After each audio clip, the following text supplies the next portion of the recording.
রব্বুল আলামিন বলেন, কাল্লা, তোমার এই অভিযোগ কখনোই সত্য নয়, বরং শুইনা নাও, বাল্লা তুকরিমুনাল ইয়াতীম, বরং তোমার এই রিজিক সংকীর্ণতার এক নাম্বার কারণ হলো তুমি ইয়াতীমকে সম্মান করো না। ইয়াতীমকে সম্মান করো না, এর দ্বারা উদ্দেশ্য কি? ইয়াতীম যদি ছোট হয় তারে আবার সম্মান করে কেমনে? আল্লাহ তাআলা মূলত ইয়াতীমের হকগুলো বোঝানোর ক্ষেত্রে, ইয়াতীমের হকের গুরুত্ব বোঝানোর ক্ষেত্রে আল্লাহ তাআলা ইয়াতীমের হকটাকে বলেছেন, ইয়াতীমকে তোমরা সম্মান করো না। ইয়াতীমের হক এটা আবার কি? হকটা হতে পারে কয়েক ধরনের। একটা হলো ইয়াতীমের অন্যতম হক, আমাদের কাছে ইয়াতীম যা পাবে সেগুলো। এক নাম্বার, প্রত্যেকটা ইয়াতীমের অন্যতম হক যে তারা আমাদের কাছ থেকে সদাচরণ, ভালো ব্যবহার পাবে। প্রত্যেকটা ইয়াতীমের হক সদাচরণ। আমার আপন হোক, পরিচিত হোক, অপরিচিত হোক, রক্তের সম্পর্কের হোক বা না হোক, যখন আমি জানবো যে এই ছেলেটা ইয়াতীম, অটোমেটিকলি ওই ছেলের একটা হক আমার উপরে আছে, সেটা কি? তার সাথে ভালো ব্যবহার। সাধারণত ইয়াতীম দুই শ্রেণীর হয়, এক শ্রেণীর হয় ধনী ইয়াতীম, আর এক শ্রেণীর হয় গরিব ইয়াতীম। ইয়াতীমটা ধনী হোক আর গরিব হোক, গরিব ইয়াতীম যার বাবা কোনো কিছু রেখে যায় নাই, টাকা পয়সা রেখে যায় নাই। ধনী ইয়াতীম বাবা যদিও মারা গেছে কিন্তু টাকা পয়সা অনেক রেখে গেছে। ইয়াতীমটা ধনী হোক আর গরিব হোক, ইয়াতীমের সাথে সর্বদা আমাদের সদাচরণ, ভালো ব্যবহার করতে হবে। যে ইয়াতীম গরিব, তার সাথে যদি আমি খারাপ আচরণ করি তার দুই ধরনের কষ্ট লাগবে। এক নাম্বার কষ্ট, সে চিন্তা করবে, আহারে আজকে যদি আমার বাবা বেঁচে থাকতো তাহলে আমার সাথে এরকম খারাপ আচরণ কেউ করতো না। দুই নাম্বার চিন্তা করবে, আমার যদি সম্পদ, টাকা পয়সা থাকতো, হয়তো বাপ না থাকলেও কেউ আমার সাথে ধনী হওয়ার কারণে খারাপ আচরণ করতো না। আবার যেই ছেলেটা ধনী ইয়াতীম, এর সাথে যদি খারাপ আচরণ করা হয় সে কষ্ট পাবে আর চিন্তা করবে, বলবে, আহারে আমার আব্বা মা যদি বাইচা থাকতো তাহলে আমার সাথে কেউ খারাপ আচরণ করতো না।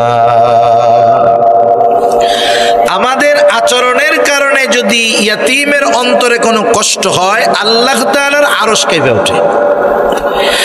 ইয়াতীমের সাথে খারাপ আচরণ এতটা জঘন্য এক কর্ম যে ইয়াতীমের সাথে খারাপ আচরণ করলে আল্লাহ তাআলা নারাজ হয়ে যায়। ইয়াতীমের সাথে খারাপ আচরণ করা, এটা হলো আবু জেহেলের খাসলাত, আবু জেহেলের অভ্যাস। ইয়াতীমের সাথে সদাচরণ করা, এটা হলো মুহাম্মাদুর রাসূলুল্লাহ সাল্লাল্লাহু আলাইহি ওয়াসাল্লামের অভ্যাস। আবু জেহেলের অভ্যাস ছিল সে ইয়াতীমের সাথে শুধু খারাপ আচরণ করতো না, বরং পারলে ইয়াতীমের সম্পদগুলোও নিজে দখল দিয়া দিত। সেই জন্য আবু জেহেলের ব্যাপারেও আল্লাহ তাআলা আয়াত নাজিল করে জানায়া দেন, আবু জেহেলের একটা বদ খাসলাত ছিল, যখন কোনো ধনী মানুষ মৃত্যুর সময় মৃত্যুর মুখোমুখি হয়ে যাইত, ওই ধনী মানুষটার যদি কোনো নাবালক বাচ্চা থাকতো, ও আস্তে করে ওই ধনী মানুষটার কাছে গিয়ে বলতো, ও ভাই, হয়তো তুমি জীবনের সায়ান্নে চলে আসছো, জীবনের শেষ মুহূর্তগুলো হয়তো অতিবাহিত করতেছ, কিন্তু তুমি মারা যাওয়ার পরে তোমার এই সন্তানের কি হবে, সম্পদের কি হবে? তুমি মারা যাবার পর এই সম্পদ অন্যরা দখল দিয়ে দিবে, তোমার সন্তান সম্পদ বঞ্চিত হবে। তুমি একটা কাজ করো, তুমি যদি তোমার সন্তান এবং সম্পদের অভিভাবক হিসাবে আমাকে ওসিয়ত করে যাও, ঘোষণা দিয়ে যাও, তাহলে তোমার মৃত্যুর পরে তোমার সন্তান এবং সম্পদের অভিভাবক যদি আমি হয়ে যাই, এই আরবের কোনো মানুষ তোমার সন্তান এবং সম্পদের দিকে বদনজর দিতে পারবে না। বিসমিল্লাহির রহমানির রহিম।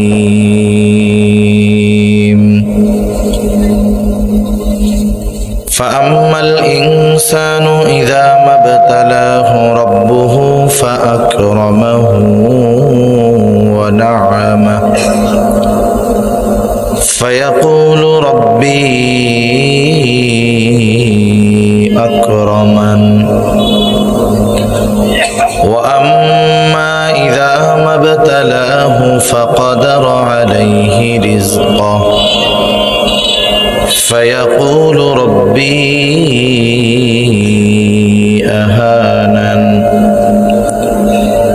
كلا بل لا تكرمون اليتيم ولا تحاضون على طعام المسكين وتأكلون التراث أكلا لما وتحبون المال حبا جما صدق الله العلي العظيم اللهم صل على محمد وعلى آل محمد كما صليت على إبراهيم وعلى آل إبراهيم إنك حميد مجيد اللهم بارك على محمد وعلى آل محمد كما باركت على إبراهيم وعلى آل إبراهيم إنك حميد مجيد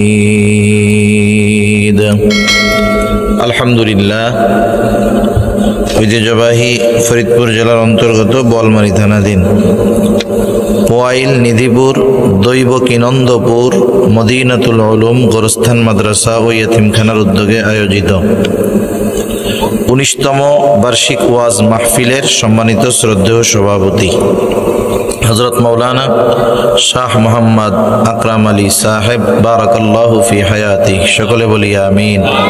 মুহতামিম ও শাইখুল হাদিস বাহিরদিয়া মাদ্রাসা সালতা। হযরত অল্প সময়ের মধ্যে খুবই গুরুত্বপূর্ণ কিছু কথা আমাদের সাথে আলোচনা করেছেন, আমাদেরকে বলেছেন। আল্লাহ তাআলা আমাদের হযরতের গুরুত্বপূর্ণ কথাগুলোর উপরে আমল করার তৌফিক দান করেন।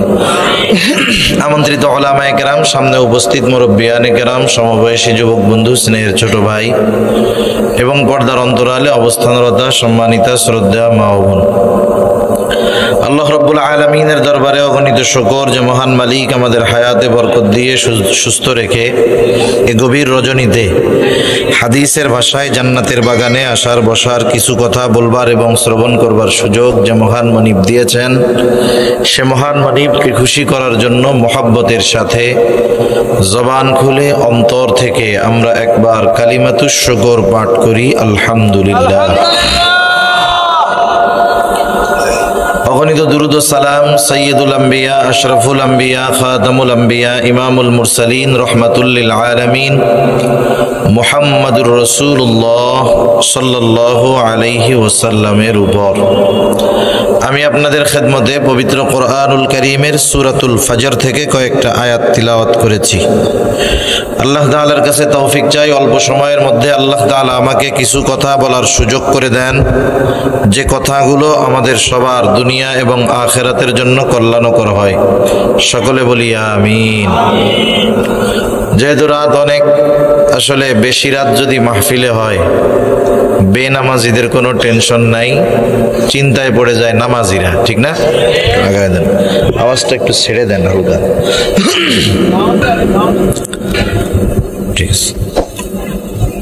রাত যত বেশি হয় চিন্তা বেনামাজির চাইতে নামাজির বেশি হয়।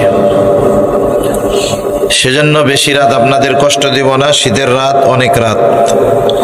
এজন্য অল্প সময়ের মধ্যে আমরা একটু আমাদের দিলের কানকে খোলা রেখে কথাগুলো বুঝবার নিয়তে আমরা শুনব।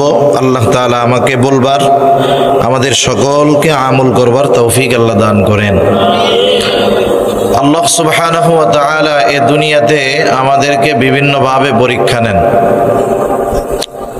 আল্লাহ তাআলা বিভিন্নভাবে পরীক্ষা নেন। এই নয়েজটা বন্ধ হবে কেন? এই নয়েজ থাকবে না, আবার জন্য ক্লিয়ার করেন, এমনি শুনুন, সুন্দর আছে। আল্লাহ সুবহানাহু ওয়া তাআলা বিভিন্নভাবে আমাদের পরীক্ষা নেন, আর মুমিনদেরকে এ দুনিয়াতে পরীক্ষার সম্মুখীন হওয়া লাগবে, এটা আল্লাহ তাআলার ঘোষণা। আল্লাহ রাব্বুল আলামিন বলেন, আহাসিবান নাস আন ইউতরাকু আন ইয়াকুলু আমান্না ওয়া হুম লা ইফতানুন। মানুষ কি এটা মনে করে নাকি সে বলবে আমি মুমিন আর তাকে পরীক্ষা নেওয়া ব্যতীত ছেড়ে দেওয়া হবে? তার মানে আল্লাহ তাআলা বলেন যে নিজেকে মুমিন দাবি করবে তার এই দাবির বিপরীতে পরীক্ষা দেওয়া লাগবেই। তাহলে এ দুনিয়ার জগতে আল্লাহ তাআলা আমাদের পরীক্ষা নিবেন, এ ব্যাপারে কোনো সন্দেহ নাই। এখন পরীক্ষাটা যে শুধু দুঃখ, কষ্ট, অভাব, যন্ত্রণা এগুলো দিয়েই আল্লাহ তাআলা নেন, বিষয়টা এমন নয়। অনেক সময় আল্লাহ রাব্বুল আলামিন সুখ, স্বাচ্ছন্দ্য, সচ্ছলতা, সম্পদ দিয়েও আল্লাহ তাআলা পরীক্ষা নেন। কিন্তু আমরা মানুষ, আমরা মনে করি যে পরীক্ষা মানেই হলো অভাব, অনটন, দুঃখ, কষ্ট, ক্লেশ। টাকা পয়সা থাকলে এটারে শুধু নেয়ামতি মনে করি, পরীক্ষা মনে করি না। খুশি হই, ভাবি দেখছো নামাজ কালাম না পড়লেও আল্লাহ কত টাকা পয়সা দিচ্ছে। যে ব্যক্তি নামাজ কালাম না পড়ে অনেক টাকার মালিক, সে দিনদার, নামাজি, অভাবগ্রস্ত মানুষকে পারলে টিটকারি করে বলে, দেখ নামাজ কালাম পড়ি না তাই আল্লাহ কত ভালোবাসে, আর নামাজ কালাম যদি খালি পড়তাম তোরা তো না খেয়ে মরে যেতি সব। মানে বুঝাইতে চাই নামাজ কালাম পড়ে করস কি তোরা তো না খাইয়া আসস। আর আমি যদি নামাজ কালাম পড়তাম, না পড়াই এই পাই, আর যদি পড়তাম তাহলে তোগো ভাগেরটাও পাইতি না, তোরা সব না খেয়ে মরতি। ওরা মনে করে যে সম্পদ, সম্মান মনে হয় আল্লাহ তাআলা ভালোবাসলেই দেয়। এখন বলেন তো, দুনিয়াতে দুনিয়াবি লাইনের সম্মান ফেরাউনের কি কম ছিল নাকি? কত বড় সালতানাতের বাদশাহ ছিল সে। দুনিয়াতে টাকা পয়সা কি কারুনের কম ছিল? আরে অন্যান্য কথা বাদ দেন, ইসলাম বিদ্বেষী যারা, ইসলাম মুসলমানদের বিরোধিতা করে যারা, এদেরকেও যদি রিকোয়েস্ট করেন, অনুরোধ করেন যে ভাই তোরে মাসে মাসে 500-1000 টাকা দিব, তুই তোর পোলাটার নাম ফেরাউন রাখিস, কেউ রাখবে? যদি বলে যে কাকা আপনার টেনশনের কারণ নাই, পোলাপান হইছে, টেনশন করেন না, মাসে মাসে 3000 ভাতা, কিন্তু পোলার নাম রাখবেন কারুন, রাখবেন কেউ? বলবেন যে আরে না খাইয়া মইরা যাই তাও তো ভালো, ফেরাউন, হামান, কারুন এ নামগুলো আমি রাখবো না।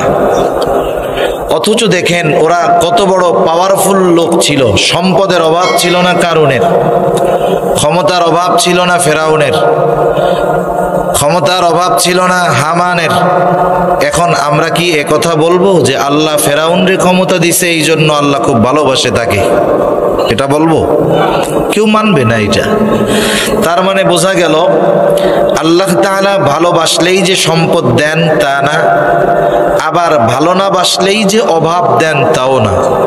আল্লাহ সুবহানাহু ওয়া তাআলা এই দুটো দিয়েই পরীক্ষা নিতে পারেন। কাউকে অভাব দিয়ে নেন, কাউকে সম্পদ দিয়ে নেন। কিন্তু আমরা মানুষ, আমাদের অভ্যাস হলো সম্পদ, সম্মান পাইলে আমি যত বড় গুনাহগার হই না কেন মনে করি নেয়ামত আল্লাহ ভালোবাসে। অভাবে পড়লে আমি যত বড় বুজুর্গ হই না কেন আমি মনে করি আল্লাহ মনে হয় আমারে ভালোবাসে না। আসলে বিষয়টা এমন নয়। এই কথাগুলোই আল্লাহ তাআলা বলতেছেন। সাথে সাথে এ দুনিয়ার জমিনে মানুষের রিজিক তথা জীবন উপকরণ, রিজক আরবি শব্দ, এই শব্দর বাংলা হলো জীবন উপকরণ।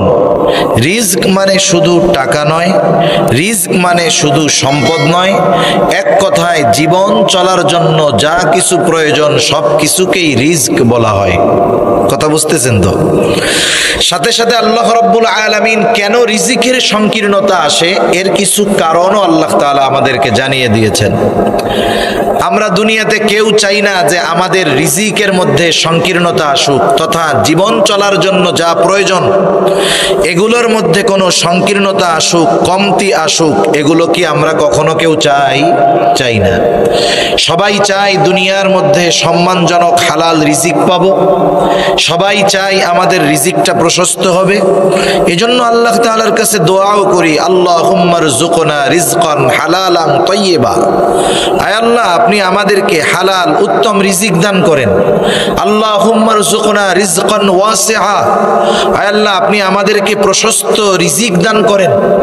কেউ দুনিয়াতে রিজিক সংকীর্ণতা চায় না। আমার মূল আলোচনা অল্প সময় যেটা হবে যে কোন কাজগুলোর কারণে রিজিক সংকীর্ণতা আসে, আমরা সেই কাজগুলো এই সূরার আয়াতগুলোর আলোকে জানব এবং ওই কাজগুলো থেকে নিজেরা বিরত থাকব ইনশাআল্লাহ। আল্লাহ তাআলা মানুষের সেই স্বভাবের কথা আগে বলেন। কোন স্বভাব? যে মানুষ টাকা পয়সা সম্মান পাইলেই মনে করে আল্লাহ আমারে খুব ভালোবাসে। আল্লাহ তাআলা বলেন, ফাআম্মাল ইনসানু ইযা মাবতালাহু রাব্বুহু ফাআকরামাহু ওয়া না'আমাহু।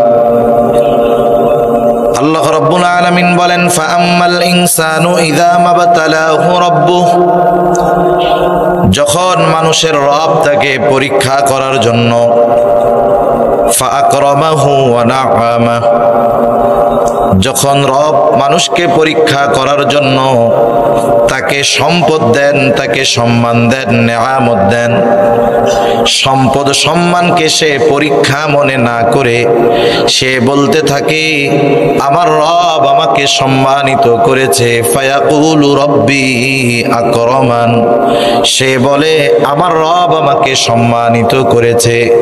তার মানে এই সম্পদ এবং সম্মানকে সে আল্লাহ তাআলার ভালোবাসার মাপকাঠি হিসাবে মনে করে। এজন্য সে অনেক সময় অভাবগ্রস্ত দুরবস্থার শিকার মুমিনের সামনে নিজে গর্ব করে ওই কথা বলে, দেখো আল্লাহ তাআলা যদি আমাকে ভালো না বাসতো তাহলে এই রকম সম্মান এবং সম্পদের মালিক আল্লাহ তাআলা আমাকে বানাইতো না। কিন্তু আল্লাহ তাআলা এর পর আবার বলেন, মানুষের আরেকটা অভ্যাস হলো ওয়া আম্মাল ইনসানু ইযা মাবতালাহু ফাকাদারা আলাইহি রিজকাহু। আল্লাহ তাআলা যখন মানুষের পরীক্ষা নেওয়ার জন্য তার জীবন উপকরণ রিজিককে আল্লাহ তাআলা সংকীর্ণ করে দেয়, আল্লাহ রাব্বুল আলামিন যখন তাকে একটু অভাবগ্রস্ত করে দেয় পরীক্ষা নেওয়ার জন্য, সে তখন বলতে থাকে ফায়াকুলু রব্বি আহানান, আমার রব আমাকে অপমানিত করেছে। প্রথমবার সে বলে ফায়াকুলু রব্বি আকরামান, আমার রব আমাকে সম্মানিত করেছে সম্পদ দিয়ে, সম্মান দিয়ে। মূলত সে বলতে চায় আসলে আমি সম্পদ এবং সম্মানের উপযুক্ত ছিলাম, এই জন্যই আল্লাহ তাআলা আমাকে এগুলো দিয়েছে। আল্লাহ নেন পরীক্ষা, ও মনে করে আমি পাওয়ার মতো যোগ্য লোক। আল্লাহ নেন কি বলেন? পরীক্ষা, আর ও মনে করে আমি পাওয়ার মতো যোগ্য লোক, এই জন্যই পাইছি। আবার আল্লাহ তাআলা যখন অভাব দিয়ে পরীক্ষা নেন, ও মনে করে আমি পাওয়ার উপযুক্ত ছিলাম কিন্তু আল্লাহ দেয় নাই। নাউযুবিল্লাহ বলেন। আমাকে না দিয়ে আল্লাহ তাআলা আমাকে অপদস্থ করেছে, অপমানিত করেছে, বঞ্চিত করেছে। এই কথাটা বলার দ্বারা সে বরং আল্লাহ তাআলার বিরুদ্ধে একটা অমূলক অভিযোগ দাঁড় দাঁড় করায়। ওই যে বলে আমি পাওয়ার উপযুক্ত ছিলাম কিন্তু আল্লাহ তাআলা আমাকে দেয় নাই, এটা হলো আল্লাহর ব্যাপারে তার একটা অমূলক ভ্রান্তমূলক একটা অভিযোগ।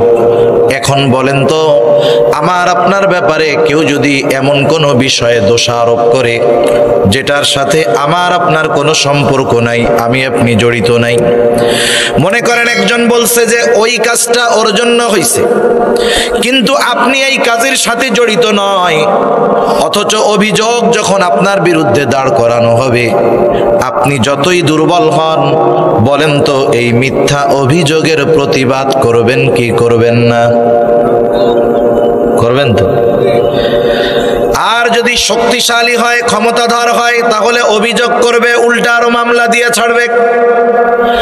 এই মানুষগুলো যখন আল্লাহ তাআলার ব্যাপারে অভিযোগ দায়ের করে যে আমি সম্পদ সম্মানের উপযুক্ত ছিলাম কিন্তু আল্লাহ তাআলা আমারে দেয় নাই, আমাকে এগুলো থেকে বঞ্চিত করেছে, আল্লাহ রব্বুল আলামিন তার ব্যাপারে এই ভ্রান্ত মিথ্যা অভিযোগের জবাব দিয়ে বলেন, কাল্লা, তুমি যে বলতেছ যে আমি আল্লাহ তোমাকে এগুলো না দিয়ে অপমানিত করেছি, তুমি এই সম্পদ সম্মানের উপযুক্ত ছিলা, আমি আল্লাহ দেই নাই, আমি আল্লাহর ব্যাপারে অভিযোগ দায়ের করতেছ, আল্লাহ তাআলা বলেন, কাল্লা, তোমার এই ধরনের দাবি কখনোই সত্য নয়। তুমি যেই দাবিটা করছো এটা ভ্রান্ত দাবি, এটা মিথ্যা দাবি। আল্লাহ তাআলা তার ব্যাপারে এই ভ্রান্ত মিথ্যা অমূলক দাবি অস্বীকার করার সাথে সাথে তার রিজিক সংকীর্ণতার কারণগুলো আল্লাহ তাআলা বর্ণনা করে দেয়। কেমন যেন আল্লাহ তাআলা বলতেছেন, সাউন্ডটা একটু বাড়াও, কেমন যেন আল্লাহ তাআলা বলতেছেন, তুমি যে আমার ব্যাপারে এই অভিযোগ দিচ্ছ এটা মিথ্যা, বরং তোমার এই অভাবের কারণগুলো কি তুমি শুইনা নাও। এই কথাগুলো আমরাও একটু খেয়াল দিয়ে শুনবো, কারণ মুফাসসিরিনে কেরাম বলেন এই ত্রুটি, এই দোষগুলো যাদের মধ্যে থাকবে দুনিয়ায় তারা রিজিক সংকীর্ণতার মুখোমুখি হবে, আর এই দোষগুলো থেকে যারা দুনিয়ায় বেঁচে থাকবে আল্লাহ তাআলা এই দুনিয়ার জগতে তাদেরকে বরকতময় রিজিক দান করবে। এখন এখানে কেউ আছেন যে না হুজুর আমরা প্রশস্ত রিজিক চাই না? কেউ আছেন? আমরা সবাই কি চাই? প্রশস্ত রিজিক চাই, বরকতময় রিজিক চাই, চাই না যে জীবনে কখনো অভাব অনটন আসুক। কেউ আমরা চাই? কারা কারা প্রশস্ত রিজিক চাই? হাত উঁচা করি, তাকবীর দেন, নারায়ে তাকবীর, নারায়ে তাকবীর, মাশাআল্লাহ। আপনার এগুলো হলো দুনিয়া পাওয়ার ওয়াজ। কিসের ওয়াজ কোন? আরে জোরে বলেন না, ঘুম আসতেছে আপনাদের। কিসের ওয়াজ? দুনিয়া পাওয়ার কথা আল্লাহ তাআলা বলছে, আখিরাত থাক একদিক, আগে দুনিয়াটা পাইয়া লই। আল্লাহ রাব্বুল আলামিন বলেন, কাল্লা, তোমার এই অভিযোগ কখনোই সত্য নয়, বরং শুইনা নাও, বাল্লা তুকরিমুনাল ইয়াতীম, বরং তোমার এই রিজিক সংকীর্ণতার এক নাম্বার কারণ হলো তুমি ইয়াতীমকে সম্মান করো না। ইয়াতীমকে সম্মান করো না, এর দ্বারা উদ্দেশ্য কি? ইয়াতীম যদি ছোট হয় তারে আবার সম্মান করে কেমনে? আল্লাহ তাআলা মূলত ইয়াতীমের হকগুলো বোঝানোর ক্ষেত্রে, ইয়াতীমের হকের গুরুত্ব বোঝানোর ক্ষেত্রে আল্লাহ তাআলা ইয়াতীমের হকটাকে বলেছেন, ইয়াতীমকে তোমরা সম্মান করো না।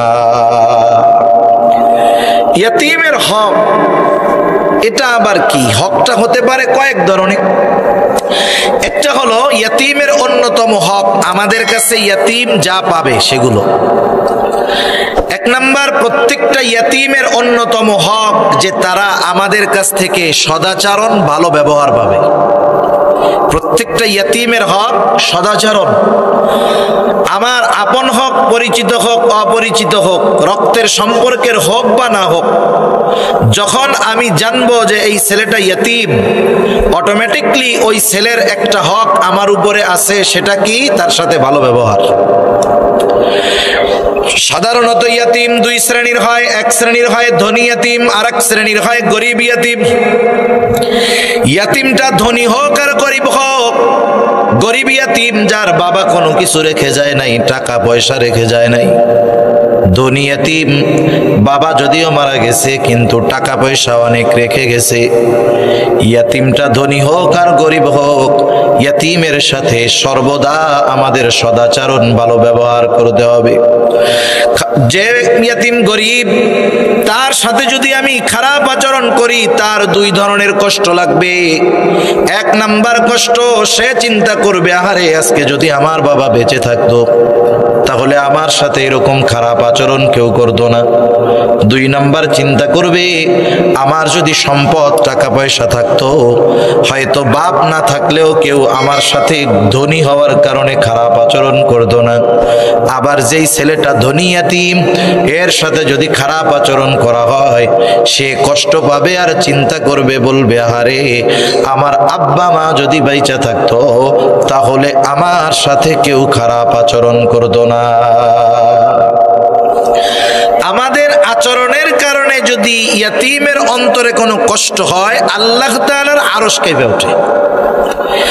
ইয়াতিমের সাথে খারাপ আচরণ এতটা জঘন্য এক কর্ম যে ইয়াতিমের সাথে খারাপ আচরণ করলে আল্লাহ তাআলা নারাজ হয়ে যায়। ইয়াতিমের সাথে খারাপ আচরণ করা এটা হলো আবু জেহেলের খাসলাত, আবু জেহেলের অভ্যাস। ইয়াতিমের সাথে সদাচরণ করা এটা হলো মুহাম্মাদুর রাসূলুল্লাহ সাল্লাল্লাহু আলাইহি ওয়াসাল্লামের অভ্যাস। আবু জেহেলের অভ্যাস ছিল সে ইয়াতিমের সাথে শুধু খারাপ আচরণ করতো না, বরং পারলে ইয়াতিমের সম্পদগুলোও নিজে দখল দিয়া দিত। সেই জন্য আবু জেহেলের ব্যাপারেও আল্লাহ তাআলা আয়াত নাজিল করে জানায়া দেন। আবু জেহেলের একটা বদ খাসলাত ছিল, যখন কোনো ধনী মানুষ মৃত্যুর সময় মৃত্যুর মুখোমুখি হয়ে যাইত, ওই ধনী মানুষটার যদি কোনো নাবালক বাচ্চা থাকতো ও আস্তে করে ওই ধনী মানুষটার কাছে গিয়ে বলতো, ভাই হয়তো তুমি জীবনের সায়ান্নে চলে আসছো, জীবনের শেষ মুহূর্তগুলো হয়তো অতিবাহিত করতেছ, কিন্তু তুমি মারা যাওয়ার পরে তোমার এই সন্তানের কি হবে, সম্পদের কি হবে? তুমি মারা যাবার পর এই সম্পদ অন্যরা দখল দিয়ে দিবে, তোমার সন্তান সম্পদ বঞ্চিত হবে। তুমি একটা কাজ করো, তুমি যদি তোমার সন্তান এবং সম্পদের অভিভাবক হিসাবে আমাকে ওসিয়ত করে যাও, ঘোষণা দিয়ে যাও, তাহলে তোমার মৃত্যুর পরে তোমার সন্তান এবং সম্পদের অভিভাবক যদি আমি হয়ে যাই, এই আরবের কোনো মানুষ তোমার সন্তান এবং সম্পদের দিকে বদনজর দিতে পারবে না। আবু জেহেল তো লিডার, ওর অনুসারীরাও জানে আবু জেহেল খেয়া দিবে সব, কিন্তু তখন তো বলে না, তখন চুপ করে আছে। ওই লোক চিন্তা করে কথা তো ঠিক। দেখবেন আপনি যদি আপনার সম্পদের বড় নিরাপত্তা চান তাহলে বড় ডাকাত যে ওর কাছে পাবলিকের সামনে আমানত রাখবেন, দেখবেন হেফাজত বেশি হবে। যে মাইরা খায় ওর কাছে আমানত রাখবেন, দেখবেন সম্পদের হেফাজত বেশি হবে। আরো মানুষের সামনে বলবেন, ভাই আপনি তো এরকম, এই যে 2 লাখ টাকা আপনার কাছে আমি জমা রাখলাম, দেখবেন ও তখন চিন্তা করবে যে এটার হেফাজত ভালো মতো করতে হবে। আবার ওই সব মানুষ ছলে বলে কলে কৌশলে মানুষের এটা খায়া দেয় ঠিক, কিন্তু অনেক সময় ওই ধরনের খারাপ মানুষের কাছে সম্পদ এসব নিরাপদ থাকে বেশি। এখন ও চিন্তা করতেছে যে ঠিক তো কথা, আবু জেহেলের কাছে যদি আমার সন্তান আর সম্পদের দায়িত্ব দেওয়া যায় তাহলে আশেপাশের কেউ এটা ধরার সাহস পাবে না। এই চিন্তা করে যখন মানুষটা মানুষের সামনে ঘোষণা দিত যে আমার মৃত্যুর পর আমার সম্পদ এবং সন্তানের অভিভাবক হলো আবু জেহেল, এইবার লোকটা যখন মারা যাইত, ওই ছোট্ট শিশুটা যখন বালেগ হইতো, বড় হইতো, সে তার সম্পদটা যখন আবু জেহেলের কাছ থেকে ফেরত চাইতে যাইত, আবু জেহেল ঘাড়টা ধাক্কা দিয়া বাইর করে দিত এবং ওই ইয়াতীমের সম্পদ নিজে ভক্ষণ করে ফেলত। সেজন্য ইয়াতীমের সাথে খারাপ আচরণ করা এটা হলো আবু জেহেলের কাজ। রাসূল আকরাম সাল্লাল্লাহু আলাইহি ওয়াসাল্লামের কাছে একজন সাহাবী আসছে। আয়েশা বলে, ইয়া রাসূলুল্লাহ, আপনি আমাকে এমন একটা আমল শিখায়া দেন যার দ্বারা আমার কঠিন হৃদয়টা নরম হয়ে যাবে। একজন সাহাবী আয়েশা বলতেছে, ইয়া রাসূলুল্লাহ, আমার হৃদয়টা বড় কঠোর, আমাকে এমন একটা আমল শিখায়া দেন যার দ্বারা আমার এই কঠোর হৃদয়টা নরম হয়ে যাবে। নবীজি তাকে বললেন, ওয়ামসাহ রাসিল ইয়াতীম ওয়া আত'ইমিল মিসকিন। ওয়ামসাহ রাসাল ইয়াতীম, তুমি ইয়াতীমের মাথায় হাত বুলায়া দাও আর মিসকিনদের খানা খাওয়াও, আল্লাহ তাআলা তোমার কঠিন হৃদয়টাকে নরম বানায়া দিবে। সেজন্য আমরাও মাঝে মধ্যে ইয়াতীমদের মাথায় হাত বুলায়া দিব, ইয়াতীমদের সাথে একটু সদাচরণ করব, ইয়াতীমের হৃদয়ের কথাটা একটু বোঝার চেষ্টা করব, মাঝে মধ্যে একটু কথা শুনবো। কারণ ইয়াতীম যার বাবা নাই সে বোঝে বাবা না থাকার যন্ত্রণা। একটু তার কষ্টটাও আমি একটু নিজের মধ্যে নেওয়ার চেষ্টা করব, তার দুঃখের কথা শুনবো। দেখবেন ইয়াতীম আপনার কাছে যদি মন খুলে কথাগুলো বলতে পারে তাহলে সেও আল্লাহ তাআলার কাছে আমার আপনার জন্য দোয়া করবে। তাহলে ইয়াতীমের হকগুলোর মধ্যে প্রথম হক হলো ইয়াতীম ধনী হোক আর গরিব হোক, সকল ধরনের ইয়াতীমের সাথে আমরা ভালো আচরণ করব। আমার আচরণের দ্বারা যেন তার অন্তরে এই কথাটা উদিত না হয় যে আরে আমার আব্বা থাকলে আমার এরকম বলতো না, তাহলে তার এই কষ্ট আরশে আজিম পর্যন্ত পৌঁছায়া যাবে। 2 নাম্বার, আমার আপনার অধীনে যদি কোনো ইয়াতীম থাকে তার সাথে আরো ভালো আচরণ করব। অনেক সময় এমনটা দেখা যায়, অনেক ইয়াতীমের অভিভাবক আছে, ইয়াতীমকে তার সম্পদ থেকে বঞ্চিত করে, ইয়াতীমের সম্পদ নিজে খায়া ফেলে। মনে করেন ভাই মারা গেছে, ভাই এইবার ভাইয়ের ছোট্ট একটা ছেলে আছে ভাতিজার, এই ভাই ভাতিজার মাও নাই বাবাও নাই, অনেক চাচা মনে মনে খুশি হয়ে কয় ভাই মরছে ভালোই হইছে। এখন ওই সম্পদটা 2 ভাগ হইতো, ভাই মারা গেছে, ভাতিজা তো এইগুলা কিছু বুঝে না, সবগুলা আমি একা খায়া নিমু। এরকম ভালো চাচা তো দেশে নাই আর কি, আছে না? চাচা দিয়া উদাহরণ দিলাম, এরকম বহুত আল্লাহর বান্দা আছে। মনে মনে চিন্তা করে, বোয়ালমারি বাজারে 2 শতক জমি ছিল আব্বার, এখন 2 ভাইয়ের মধ্যে যদি ভাগ হয় 1 শতক 1 শতক হয়ে গেল। ধর 1 শতকে তো পাবলিক টয়লেটও হয় না। এখন এই ভাতিজারে ভুগুজুগু বোঝ দিয়া অন্য জায়গার থেকে খানিক দিয়া ওই 2 শতক নিজে সিস্টেম করে নিয়ে সুন্দর মতো ছোট্ট 3 তলার একটা মার্কেট উঠায় ফেলছে।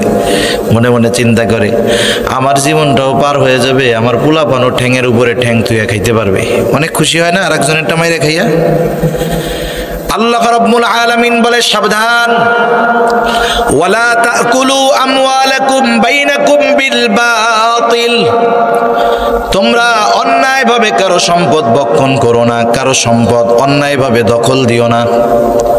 অন্যায়ভাবে সম্পদ ভক্ষণ করার বিভিন্ন পদ্ধতি আছে, শুধুমাত্র যে অন্যেরটা ওই পদ্ধতিতে খাইলেই যে অন্যায়ভাবে ভক্ষণ করা হয় তা না, বরং সুদী কারবারি যারা করে তারাও অন্যায়ভাবে অন্যের সম্পদ ভক্ষণ করে।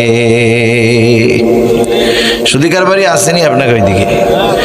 একেবারে ঘরে ঘরে মাটি খুঁড়লেও সুদখোর পাওয়া যায়।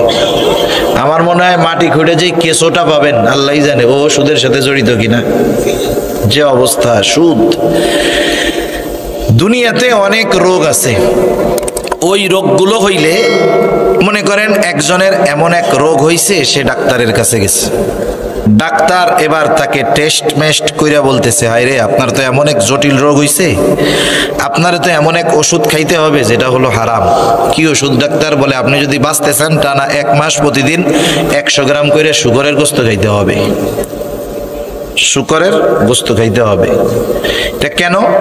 আপনার যে মরণ ব্যাধি হইছে এটার থেকে এইটা ওষুধ হিসাবে খাইলে আপনি সুস্থ হইতে পারেন। কোন বিজ্ঞ দিনদার ডাক্তার যদি জীবন বাঁচানোর ক্ষেত্রে ওষুধ হিসাবে শূকরের গোশত ডেলি 100 গ্রাম না 1 কেজি করেও খাইতে বলে, তাহলে বিজ্ঞ উলামায়ে কেরামের কাছে জিজ্ঞাসা করবেন জীবন বাঁচানোর স্বার্থে ওষুধ হিসাবে এই শূকরের গোশত তার জন্য খাওয়া জায়েজ কি বলেন না? জায়েজ। এখন বলেন তো দুনিয়াতে কোন রোগ হইলে ডাক্তার প্রেসক্রিপশনে লিখবে যে এই লোকরে যদি বাঁচাইতে হয় তাহলে সুদ খাওয়াইতে হবে? এরকম 2-4টা রোগ আছে নাকি? তাহলে সুদ হলো এমন এক হারাম যেটা কোনো সময় জায়েজ হওয়ার সুযোগ নাই। শূকরের গোশত এটাও প্রয়োজনে জায়েজ হতে পারে।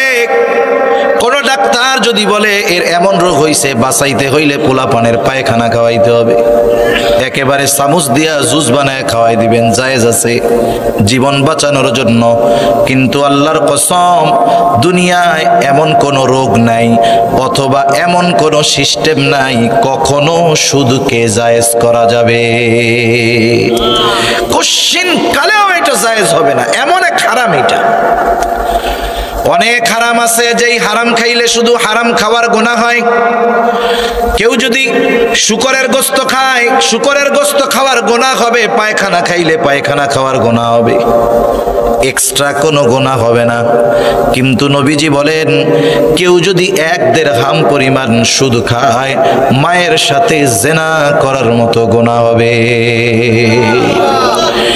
এমন এক পাপ যেই ব্যক্তি করে ওই পাপের কারণে যেই ধরনের গুনাহ হয়, বলেন তো ওই ধরনের কাজ যদি ওরে করতে বলেন ও করবে? যে বলবে তারে কি করবে? ঠেঙ্গানি দিয়ে দিবে না? তাহলে যেই পাপটা রাসূলুল্লাহ সাল্লাল্লাহু আলাইহি ওয়াসাল্লাম এমন এক জঘন্য বিষয়ের সাথে তুলনা করছেন, ওই পাপটা কোনো সুস্থ মস্তিষ্কের মানুষ করতে পারে না। এজন্য কিয়ামতের দিন সুদখোর টালমাটাল অবস্থায় উঠবে। কিয়ামতবাসী হাসরবাসী দেখাই বুঝবে এটা হলো ওই যে সেই সুদখোর দুনিয়ায় ওই গুনাহ করত, যেই গুনার ব্যাপারে নবীজি বলেছেন 1 দিরহাম সুদ খাইলে মায়ের সাথে জিনা করার মতো গুনাহ হয়। এখন বলেন তাইলে সমাজে যারা সুদ খায় 1 নম্বরে তো ওই ধরনের পাপী, 2 নম্বর ওরা কত বড় জঘন্য এক মানুষ, মস্তিষ্ক বিকৃত হয়ে গেছে এদের। সুদখোর যারা তাদের অবস্থা হলো এই। তাহলে দেখেন অন্যায়ভাবে কারো সম্পদ ভক্ষণ করা সাধারণভাবে খারাপ কাজ। আবার ইয়াতীমের সম্পদের ব্যাপারে আল্লাহ তাআলা স্পেশাল ভাবে বলেন সাবধান, ইয়াতীমের সম্পদটা হলো আগুন। এই জন্য আল্লাহ তাআলা বলেন ইন্নাল্লাযীনা ইয়াকুলুনা আমওয়ালাল ইয়াতামা যুলমান ইন্নামা ইয়াকুলুনা ফি বুতুনিহিম নারা। আল্লাহ রাব্বুল আলামিন বলেন নিশ্চয়ই যারা অন্যায়ভাবে ইয়াতীমের সম্পদ ভক্ষণ করে ইন্নামা ইয়াকুলুনা ফি বুতুনিহিম নারা, তারা কেমন যেন আগুন দ্বারা তাদের পেট ভরপুর করে।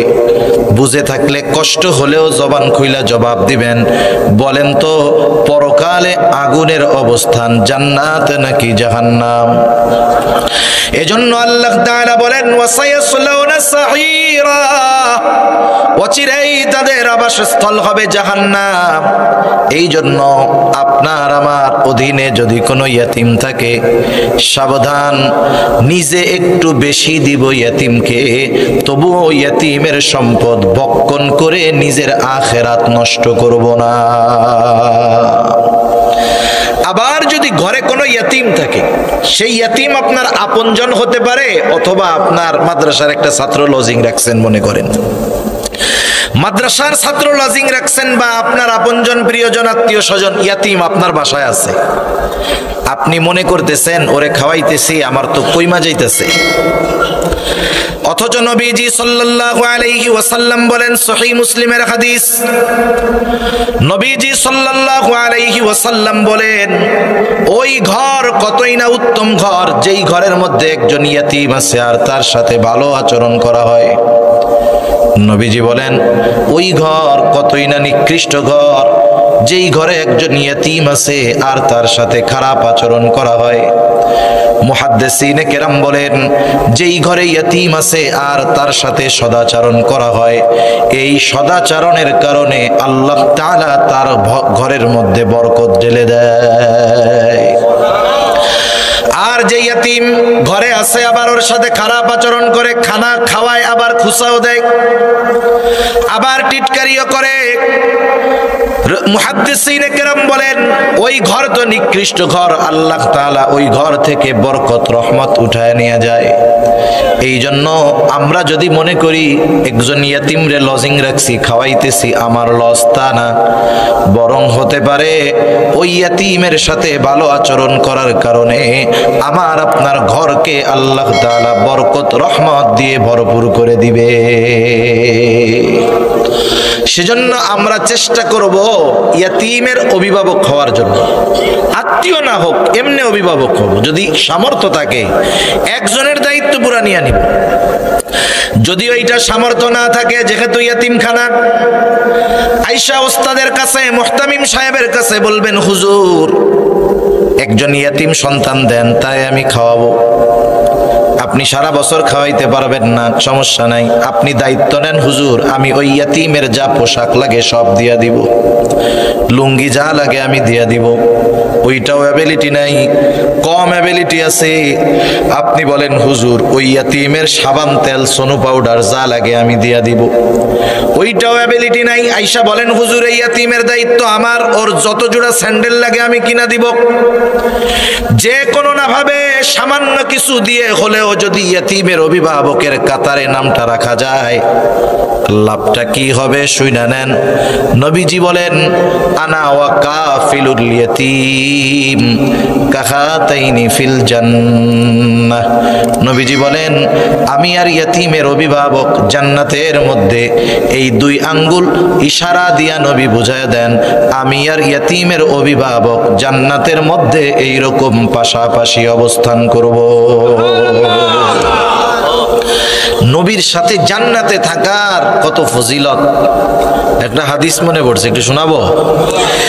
হযরত আনাস রাদিয়াল্লাহু তাআলা আনহু থেকে বর্ণিত, তিনি বলেন, নবীজি একদিন একজনের সাথে কথা বলতেছে, হঠাৎ করে একজন গ্রাম্য সাহাবী আসছেন।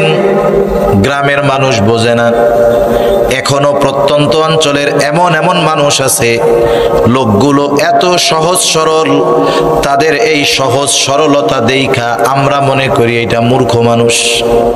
আসলে এগুলো তাদের মূর্খতা নয়, এগুলো হলো তাদের সরলতা। এই সহজ সরল গ্রামের একজন মানুষ, নবীজি কথা বলতেছে আর একজনের সাথে। এখন উনি তো বোঝে না, উনি যায় নবীজিরে বলতে, ইয়া রাসূলুল্লাহ মাতাস সাআহ, বলে আল্লাহর রাসূল কিয়ামত কখন আসবে। ওনার বলার ভাব এরকম যে উনি কিয়ামতের জন্য গাঠি গুঠি নিয়ে বসে রয়েছে, কেমন যেন বলতেছে, ও আল্লাহর রাসূল আমি তো কিয়ামতের লেগে রেডি, কিয়ামত আসে না কে? বুঝেন নাই? আপনি মনে করেন ঢাকা যাবেন, ঢাকা যাওয়ার সময় এই বলমারি গেছেন, বাসের টিকিট কাটলেন। এখন বাসের টিকিট কাটার পরে, টিকিট ছিল 10টার গাড়ি, এখন 10টার গাড়ি 10:30 বাজে, গাড়ি এখনো আসে নাই। আপনি কাউন্টারে গিয়ে কি বলেন বলেন তো? গাড়ি আসবে কোন সময়? এই কথার মধ্যে কি কথা আছে বলেন তো? এই কথার মধ্যে আছে, ও মিয়া গাড়ি ছিল 10টার, বাজে এলো 10:30, আমি রেডি হয়ে বসে রয়েছি, গাড়ির খবর নাই কেন? এটাই তো কথা। কিন্তু এই কথাটা সংক্ষেপে বলবেন যে গাড়ি কখন আসবে। টিকিট কাটার পরে এই কথা বলার এক ধরন, টিকিট কাটার আগে বলার ধরনটা হবে আর এক রকম। তার মানে আপনি তো এখন টাইম টু টাইম যাওয়ার জন্য প্রস্তুত, গাড়ি আসতেছে না কেন? তা ওই লোকের বলার ধরনটা ওই রকম ছিল যে সে কেমন যেন কিয়ামতের জন্য অপেক্ষা করতেছে। একটা হলো জানতে চাওয়া যে ইয়া রাসূলুল্লাহ কিয়ামত কখন আসবে। নবীজি তখন বলবেন এই বিষয়ের সময় আসবে আর কি। কিন্তু ওনার বলার ধরন হলো কি যে এখনো আসে না, আমি তো রেডি হয়ে বসে রয়েছি। নবীজি ওই ব্যক্তির সাথে কথা শেষ করার পরে বলতেছেন, কোথায় ওই লোক যে আমার এই প্রশ্ন করছে?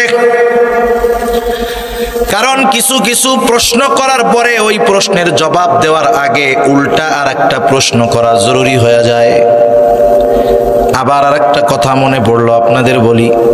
একদিন আমরা এক উলামায়ে কেরামের মজলিসের মধ্যে বসা, বড় একজন আলেম আসছে। ওই জায়গায় 30-40 জন আলেম, ওই বুজুর্গ আলেম ওলামা একরামের সাথে খুবই গুরুত্বপূর্ণ কিছু বিষয়ে পরামর্শ করতেছে। দরজাটা আটকায়া আরেকজনকে দরজার সামনে পাহারায় দিয়ে রাখছে যে এখন বাইরের কাউরে ঢুকতে দিবা না, হুজুর একটু ব্যস্ত। কিন্তু দরজার মধ্যে একজন বারবার টোকা দিচ্ছে, খুব ইমার্জেন্সি, বড় আলেম যিনি আসছেন তার সাথে আমার একটু খুবই জরুরি কথা আছে। ওখান থেকে বলা হচ্ছে একটু পরে, বলে না আমার জানতেই হবে, খুবই জরুরি বিষয়। যখন দুইজনের মধ্যে একটু কথাবার্তা হয়েছে, হুজুরই খেয়াল করছে কি হয়েছে ওই জায়গায়, বলে হুজুর একজন লোক আপনার সাথে দেখা করবেই, খুবই গুরুত্বপূর্ণ। এখন সবাই আমরা দেখতেছি, ওরে আল্লাহ কি বিষয় গুরুত্বপূর্ণ। ওই লোকটা হুজুরের একবারে কাছে এসে বসছে। এখন বাপসাবে বোঝা যায় যে জীবনে কোনোদিন পশ্চিম দিক উবুদ হইয়াও পড়ে না। পশ্চিম দিক পড়তে গেলে চিন্তা করে যদি ওই দিক মাথা কপাল পড়ে যায় সেজদা একটা তো হয়ে যাইতে পারে, বাপসাব ওই রকম। এখন আইসা ওনার কাছে জিজ্ঞাসা করতে, হুজুর আমার একটা খুব গুরুত্বপূর্ণ প্রশ্ন ছিল। কি প্রশ্ন? কয় হুজুর রাসূলুল্লাহ সাল্লাল্লাহু আলাইহি ওয়াসাল্লামের শ্বশুর শাশুড়িদের নাম আমার একটু জানার দরকার। এখন ওর লেবাস সুরত যা, ওরে কি ওই জবাব দেওয়ার টাইম আছে? এখন হুজুর বলতেছে তোর সব জবাব দিব, তো একটু দোয়া কোন উত্তর কও আমারে। একেবারে আমাদের ওলামায়ে কেরাম যারা সামনে ছিল 2-3 জনের ঘাড়ের উপরে পাড়া দিয়া দরজা খুইলা এক দৌড়ে চলে গেছে। এখন ওর প্রশ্নের পরে ওইটার জবাব দেওয়ার চাইতে ওর ভাবে উল্টা ওকে প্রশ্ন করাটাই জরুরি হয়ে গেছে। নবীজি ওকে প্রশ্ন করতেছে, কে সেই ব্যক্তি যে আমার এই জিজ্ঞাসা করছে? লোকটা বলে ইয়া রাসূলুল্লাহ আমি জিজ্ঞাসা করেছি। নবীজি বললেন মা আ'দাত্তালাহা। নবীজির প্রশ্ন হইল তুমি কিয়ামতের জন্য কি প্রস্তুতি গ্রহণ করছো? ওই লোকটা সহজ সরল ভাবে জবাব দিয়ে দিল, আমি আল্লাহ এবং তার রাসূলকে ভালোবাসি। নবীজিও তার এই কথার পরে বললেন আল মারউ মা'a মান আহাব্বা। এইবার লোকটা আর কিছু জিজ্ঞাসা করে না, বাড়ির পথে হাঁটা দিছে। তার মানে নবীজি বলেছে যে যাকে ভালোবাসে তার সাথে অবস্থান করবে। লোকটা চলে গেল। হযরত আনাস রাদিয়াল্লাহু তাআলা আনহু বলেন নবীজির মুখে এই কথাটা শ্রবণ করবার পর, ঈমান আনার পরে আমরা এতটা খুশি হই নাই যতটা খুশি নবীর সাথে থাকতে পারবো এই খবর পায়া আমরা হয়েছি। বলতেছে ঈমান আনার পরে যখন শুনছি যে নবীজির সাথে আমরা থাকতে পারবো জান্নাতেও, তখন আমরা এত খুশি হইছি যে ঈমান আনার পরে আর কোনো কথায় আমরা এত খুশি হই নাই। সুবহানাল্লাহ। ওই সুযোগ নবীজি বিভিন্ন পদ্ধতিতে আমাদের দিয়ে গেছেন। এই জন্য আমরা চেষ্টা করব ইয়াতীম অসহায় যদি কেউ থাকে তার সামান্য কিছু বিষয়ের অভিভাবক হওয়ার জন্য হলেও, এটা যদি পারি আমি একটা ছাত্ররে লজিং রেখা পড়াবো, খাওয়াবো, আল্লাহর কসম লস হবে না। ওই ছেলেটা যদি হাফেজ আলেম হয়, ওর থেকে হাফেজ আলেম হবে, তাদের থেকে হবে, তাদের থেকে হবে। ওর মাধ্যমে কিয়ামত পর্যন্ত যত ছাত্র কোরআন শিখবে, শিখাবে, আপনি লজিংওয়ালা কোনো সন্দেহ নাই ওই শিখানোওয়ালা, শিখনেওয়ালা ওদের থেকেও একটা সওয়াবের অংশ আমল নামায় যোগ হয়ে যাবে। এজন্য আমরা যদি সামর্থ্য থাকে, গ্রাম অঞ্চল যেহেতু লজিং এর সিস্টেম মনে হয় আছে না, এদিকে আমরা রাখার চেষ্টা করবো তো ইনশাআল্লাহ। আপনি যদি ওরে একটু ভালোবাসেন, ইয়েতিম ছেলে, আপনি খান নুন দিয়ে, সকালবেলা মরিচ পেঁয়াজ আর রাত্রের বাসি ডাল দিয়ে খান। আর কি পেঁয়াজ দিয়ে খাবেন কেমনে, যে দাম বাবারে বাবা। তা দেখেন আপনি যাই খান, কিন্তু ওরে যদি একটু আদর কইরা খাওয়ান, ও দেখবেন আলু ভর্তা ডাল দিয়ে খাইয়া খুশি হবে।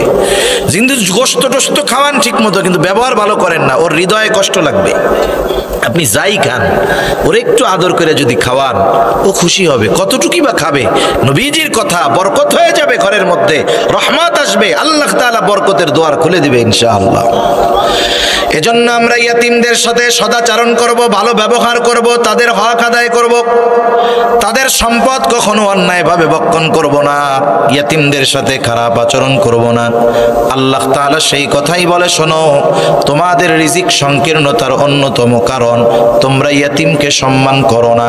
তাহলে ইয়াতিমকে সম্মান না করলে রিজিকের মধ্যে সংকীর্ণতা আসে।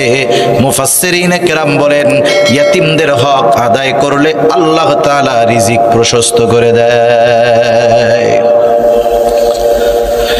এরপরে আল্লাহ রাব্বুল আলামিন বলেন ওয়ালা তাহাদ্দুনা আলা তুআমিল মিসকিন, তোমরা মিসকিনদেরকে খানা প্রদানে অপরকে উৎসাহ দাও না। মূল কথা হইল নিজেও মিসকিনদের খাওয়াও না, অপরকেও মিসকিনদের খাওয়ানোর জন্য উৎসাহ দাও না। আল্লাহ তাআলা দ্বিতীয় বিষয়টা উল্লেখ করছে যে তোমরা মিসকিনদের খানা প্রদানে অপরকে উৎসাহ দাও না। দ্বিতীয় বিষয় বলার দ্বারা প্রথম বিষয় অন্তর্ভুক্ত হয়ে যায়। এখন কেমনে বুঝাই আপনাদের? এত রাত্রে কি বুঝাইতে মন চায় নাকি? রাতের বেলা বুঝ ধরাও কঠিন। মনে করেন এক গ্রামে কোনো শিক্ষিত মানুষ নেই। আগের মুরব্বীরা তো ম্যাট্রিক পাস করলে মনে করতো যে বড় শিক্ষিত। এখন ওই গ্রামে আগে কেউ ম্যাট্রিকের উপরে পাস করে নাই। তা একটা ছেলে শহরে গিয়ে লেখাপড়া করছে, ঢাকা ভার্সিটিতে অনার্স মাস্টার্স কইরা সে বিসিএস ক্যাডার হয়ে গেছে। মানে বিসিএস পরীক্ষা দিয়ে সে ফার্স্ট হয়েছে, খুব নামডাক গ্রামের মধ্যে। সব মানুষের মুখে মুখে যে অমুকের ছেলে নাকি অনেক বড় শিক্ষিত মানুষ, অনেক বড় কিছু পাস করছে। এখন সব মানুষজন দেখতে আসছে, সব মানুষ দেখতে আসছে। এখন দেখে দেখে সব লোক চলে গেছে, ওই মুরব্বী বসে রয়েছে। এখন মুরব্বীর চিন্তা, মুরব্বী তো জানে যে ম্যাট্রিক পাস অনেক বড় শিক্ষিত, আর এই লোকটা যে পাস করছে অনার্স মাস্টার্সও কমপ্লিট করছে, আবার বিসিএসও শেষ, তার মানে বাংলাদেশের জেনারেল লাইনের সর্বোচ্চ শিক্ষিত। এখন ওই মুরব্বী বৈশা আছে। সবাই যাওয়ার পরে মুরব্বী এসে ছেলেটারে জিজ্ঞাসা করতেছে, বাবা তুমি কি পাস করছো? বলে, চাচা আমি ঢাকা ভার্সিটি থেকে অনার্স মাস্টার্স কমপ্লিট করছি, শেষ কইরা আমি এখন বিসিএসও শেষ করে ফেলছি। এখন ওই মুরব্বী তো বোঝে না। মুরব্বী ওনারা এখন জিজ্ঞাসা করতেছে, বাবা তুমি এত কিছু পাস করলা, তুমি কি ম্যাট্রিক পাস করছিলা আব্বা? হ্যাঁ। এখন কেউ যদি অনার্স করার পরে আপনি যদি তারে জিজ্ঞাসা করেন, ভাই তুই কি ম্যাট্রিক পাস করছিলি? বলেন তো এই প্রশ্ন যদি কেউ করে, ওর মতো বলদ আর কেউ আছে? এখন বুঝতে হবে যে অনার্স করছে তার মানে আগের সব সিঁড়ি সে পার করেই আসছে, ঠিক কিনা বলেন? আল্লাহ তাআলা দ্বিতীয় বিষয়টা উল্লেখ করছে যে তোমরা অন্যদেরকে উৎসাহ দাও না। এখন বলেন যে নিজে মিসকিনদের খাওয়ায় না, সে কি আরেকজনকে কবে যে তুমি খাওয়াও? তার মানে বোঝা গেল ও নিজেও খাওয়ায় না, অপরকেও খাওয়াইতে উৎসাহ দেয় না, বরং নিরুৎসাহিত করে। এখন বিষয় হলো অনেক সময় আমরা মনে করি অনেক জায়গায় উলামায়ে কেরাম ওয়াজ নসিহতের মধ্যে 40টা জিয়াফত 4 দিনা বাৎসরিক খাওয়াইতে মানা করে, আছে না নাই?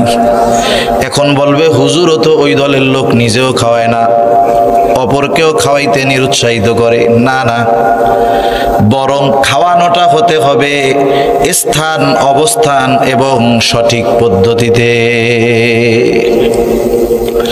আপনি খাওয়ান, অসুবিধা নাই। আমরাও এক সময় জিয়াফত খাওয়ানো দেখছি, অনেক মানুষ এমন দেখেছি। কারণ আমার আর আপনাদের সংস্কৃতি সভ্যতা এটা অনেক দূরত্বের নয়। এই আশেপাশের সব এলাকার তবিয়ত প্রায় এক ধরনের। আমরা তো দেখি একজনের বাবা 5 বছর ঘরে পড়ে আছে, কোনোদিন চিকিৎসা করায় নাই।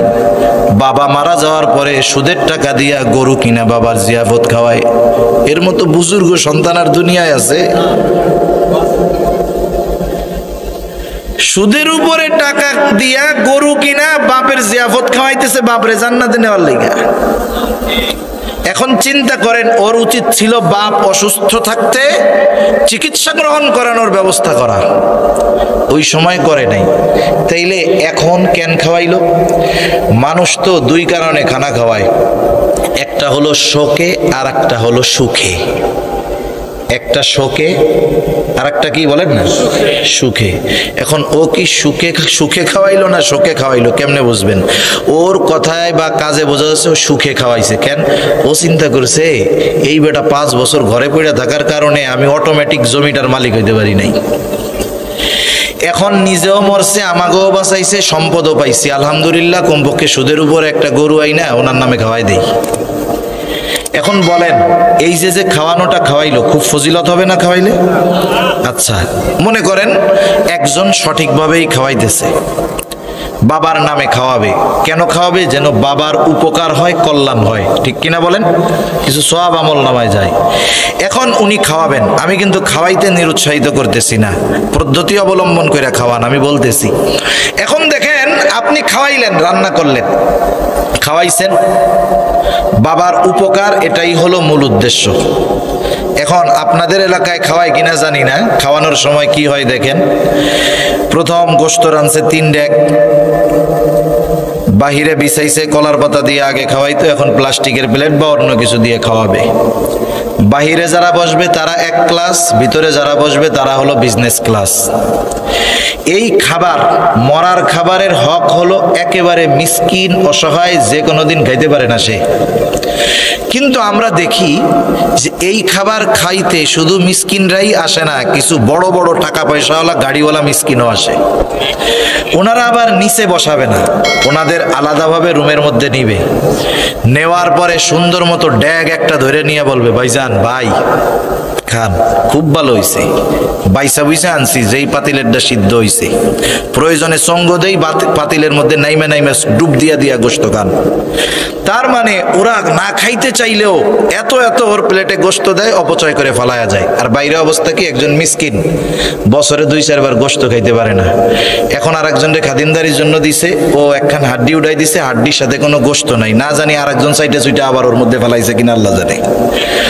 ওইটা যেই ওর পাতে দিছে, বলে ভাই একটা গোশত দেন, এটা খাইলে খা, নাহলে ভাগ এই জায়গা থেকে সর, ফকির নির্বলা থেকে আইছে, এরকম বলে কি বলে না? যদি খাওয়াইতেই হয়, হকটা তো তার ছিল, তারে কি খাওয়ানো হইল বলেন?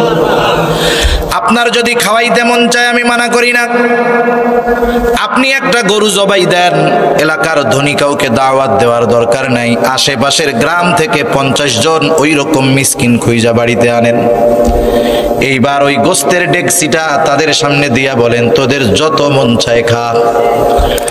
এখন সমস্যা হলো, ওদেরকে খাওয়াইলে তো নাম হবে না। যদি টাকাওয়ালা, সম্পদওয়ালা, পয়সাওয়ালাদেরকে খাওয়ানো হয়, খুব নাম হবে। সেই জন্য খাওয়ানো মানা নয়, কিন্তু খাওয়ানোর পদ্ধতি যদি ঠিক না হয়, খাওয়ানোতে কোনো লাভ নাই। ওই যে গরিব মানুষ, যে সারা মাসে একবার গোশত খায় না, যদি বাবরচির রান্নার সময় একটু ঝালও হয়, ও বদনাম করবে না, একটু লবণ কম হইলেও সে কিছু বলবে না, গোশত যদি কম সিদ্ধ হয় কিছু বলবে না, ও খাইয়া আলহামদুলিল্লাহ বলে চলে যাবে। কিন্তু আমার মতো মানুষ যে প্রায় দিনেই খায়, এরে যদি গোশত খাওয়ান, খাওয়ানোর শেষে 3 জন একসাথে চলতেছে, বলে দোস্ত কেমন হইলো, আর একজনকে দূর জবর ফাজিল, কি হয়েছে? কয় দেখিস না, এই যে বিরিয়ানি রানছে, এর মধ্যে এমন ভাবে গোলাপ জল দিছে যাতে ঘেরা নেই অর্ধভোজন হয়ে যায়, মানে পাবলিক জানি না খাইতে পারে, ঘেরা নেই কুপকাত। আর একজনকে কি গোশত যে রানলো, কোত্থেকে যে বাবস্তি আনছে, আমার মনে ইচ্ছা করে জাল বেশি দিছে রে, আমি খাইতে পারি নাই। আর একজন বলে, তুই খাবি কেমনে, গোশত টাইনা ছিড়ার লাগে তো বুলডোজার দরকার ছিল, যে শক্ত। আর একজনকে আসলে আমাকে ফাঁকি দিছে, ও মনে হয় একবারে মরা তাজা যেটা ছিল বাজারে অসল গরু, ওইটা কম দামে কিনাই না আমাকে খাওয়াইছে। এখন বলেন তো, যেই লোক খাওয়াইলো তার সামনে যদি ওই আল্লাহর বান্দারা এই কথাগুলো বলে, ওনার খুব খুশি লাগবে না? ভারী খুশি লাগবে না? ভারী খুশি লাগবে। এখন দেখেন, 1 নাম্বার হলো, হাদিসের মধ্যে আসছে খাবারের দোষ ত্রুটি বর্ণনা করা। আমি দাওয়াত দিয়া খাওয়াইয়া ওদেরকে খাবারের দোষ ত্রুটি বর্ণনা করার সুযোগ দিয়ে দিলাম, কারণ ওরা তো প্রত্যেক দিন খায়। কিন্তু যে না খায় জীবনে, মাসে একবারও পায় না, ওরে খাওয়ানো কিচ্ছু বলবে না, বলবে আলহামদুলিল্লাহ, যা খাইছি ভালো খাইছি। আবার দেখেন, আর একজন যখন বলবে, দেখ আমাকে সাথে সিটিংবাজি করছে, দাওয়াত দিয়াই না একবারে বুড়া গরু খাওয়াইছে যাতে না খাইতে পারি, এই যে ওই লোকের বিরুদ্ধে একটা মিথ্যা ধারণা করা হলো, এটা হলো কবিরা গুনাহ। একটা কবিরা গুনাহ, একটা গীবতের গুনাহ এক পাল্লায় যদি রাখা হয়, সারা জীবন মানুষকে খাওয়ানোর সওয়াব যদি এক পাল্লায় রাখা হয়, কোনো সন্দেহ নাই গীবতের গুনার পাল্লাটা ভারী বেশি হবে। সেই জন্য আপনি যদি খাওয়াইতে চান, খাওয়াবেন আল্লাহ তাআলার জন্য। যেই খাবারের উপযুক্ত যে আপনি তাকে খাওয়ান, কোনো অসুবিধা নাই। কিন্তু বাস্তবতা হলো এটা হয় না। নবীজিও সাধারণভাবে খাওয়ানোর ফজিলতের কথা বলছেন। একজন লোক নবীজির কাছে আইসা প্রশ্ন করতেছে, আইয়ুল ইসলামি খাইর, ইসলামের মধ্যে সর্বোত্তম আমল কোনটা? নবীজি ছিলেন উম্মতের রুহানি ডাক্তার। একই প্রশ্ন যদি একাধিক ব্যক্তি করত, ব্যক্তির অবস্থা বুঝা নবীজি জবাব দিতেন। এই ব্যক্তির প্রশ্নের জবাবে নবীজি মুত্তাআম ওয়া তাকরাউস সালাম আলা মান আরাফতা ওয়া মান লাম তারিফ। নবীজি বলেন, তুমি মানুষকে খানা খাওয়াও আর পরিচিত অপরিচিত সবাইকে বেশি বেশি সালাম দাও। তাহলে মানুষকে খানা খাওয়াও, নবীজি কোনো স্তর বিন্যাস করেন নাই। একজন ফকির গরিব মানুষ, সেও যদি আল্লাহর সন্তুষ্টির জন্য কোটিপতিকে খানা খাওয়ায়, বলেন তো ফজিলত আছে না নাই? আপনি আপনার সন্তানকে বিবাহ দিয়েছেন, ওলিমা করবেন, মেয়ের বিবাহ দিবেন, সামর্থ্য আছে, ছেলের বিবাহ দিবেন, আত্মীয় স্বজন দাওয়াত দিয়া খাওয়াইছেন, বলেন তো আল্লাহর জন্য যদি খাওয়ানো হয় ফজিলত আছে না নাই? কিন্তু খাওয়াইয়া টাওয়াইয়া যদি এক দরজা রাখছেন, টেবিল একটা পাইতা বসছেন, তাইলে ফজিলত আছে না নাই? আছে তো, টাকা পয়সার ফজিলত আছে না? এইটাই তো বড় ফজিলত। আবার কতজন কিন্তু ফর্দ রাইখা দেয়, মনে করেন উনি দাওয়াত দিছে, দেখে যে ওরা আইসা 5 জন খেয়ে দিছে 1000, 2 বছর পরে দাওয়াত দিছে, ওই ফর্দ বাইর করে যে ওগো তো আমরাও দাওয়াত দিছিলাম, দেহ তো কয় টাকা দিছিল। এখন বউ কয় যে ওরা কিন্তু 5 জন আইসা খাইছে। আচ্ছা টাকা দিছে কত? কয় টাকা দিছে তো 1000, তাহলে 200 করে ভাগে পড়ছে, যেটা তো লস হয়েছে মনে হয়। এইবার ওরা চিন্তা করে আমরাও শোধ নিমু কেমনে। এইবার বিয়ার দাওয়াত দিছে, ওনরা তো 2 জন আর কেউ নাই। এবার মাইয়ারে ফোন দিছে, এই অমুক দিন অমুকে দাওয়াত দিছে, নাতিপুতা সবাইরে নিয়ে আসিস। এইবার কয়জন নই আইসা এক টেবিলে বইছে আর কি না, এক টেবিলে 10 জন খেয়ে দেয়, টাকা দিয়ে দিছে 1000। কয় দেখ দিছি দিছি টাকায়। পাবলিকও চালাক কম না। আগে শহরে মানুষ বিবাহ দিত, একটা কার্ড দেওয়া যাইতো, বলতো আপনাদের সবার দাওয়াত। এখন মানুষও তো চালাক, চিন্তা করে বিয়া খাইতে যাবো, একা যাবো কেন, টাকা তো দিতেই হবে। এইবার সবাই আয় না, তাই না? মেয়েরে খবর দেয়, ছেলেরে খবর দেয়, সবাইরে খবর টবর দিয়া এক কার্ডে 10 জন ওই কমিউনিটি সেন্টারে ঢুইকা ধুমসে খাইয়া দেয়। যে টাকা দেয় তাতে যা খাইছে তার চাইতে বিল আরো কম দেয়। মানুষও চালাক হয়ে গেছে, চিন্তা করছে এই সিস্টেম তো হবে না, কি করা যায়। এখন এক বাড়ি গেছে দাওয়াত দিতে, আপনারা জানি কয়জন? আমরা তো 5 জন। ধরেন এই যে 5টা কার্ড আপনাদের দাওয়াত, লেখা থাকে অনলি ফর 1 পারসন। এক কার্ডে কয়জন? এখন কমিউনিটি সেন্টারের সামনে গেছে, গেটে ঢুকতে তো হবে, ওই দিন গেটে লোক থাকে। ওরা চিন্তা করে আমরা যদি কেউ থাকি, আত্মীয় স্বজন যদি কেউ চলে আসে, যদি কার্ড না থাকে তাহলে তো লজ্জায় হইলেও ঢুকতে দিতে হবে। অপরিচিত একটারে দাঁড়া করায় দেয়া, কয় শোন আমার আব্বাও যদি আসে, কার্ড যদি না থাকে ঢুকতে দিবি না, ঠিক আছে? বলে হ্যাঁ স্যার ঠিক আছে। এবার আপনি তো কার্ড নিয়ে গেছেন একটা, সাথে লোক নিয়ে গেছেন 3 জন।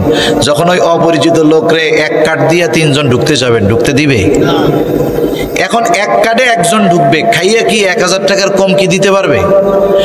আর যে সিস্টেমে রান্না বান্না হবে, যতই পেটুক হোক, সহজে 1000 টাকা খাইতে পারবে না।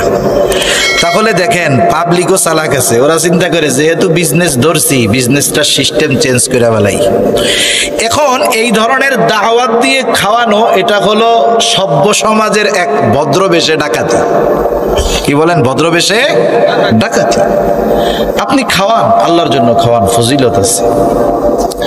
সাহাবায়ে কেরাম খাওয়াইয়া প্রতিদান চাইতো না, তারা খাওয়াইয়া কি বলতো? ইন্নামা নুতঈমুকুম লিওয়াজহিল্লাহি লা নুরিদু মিনকুম জাযাআও ওয়ালা শুকুরা।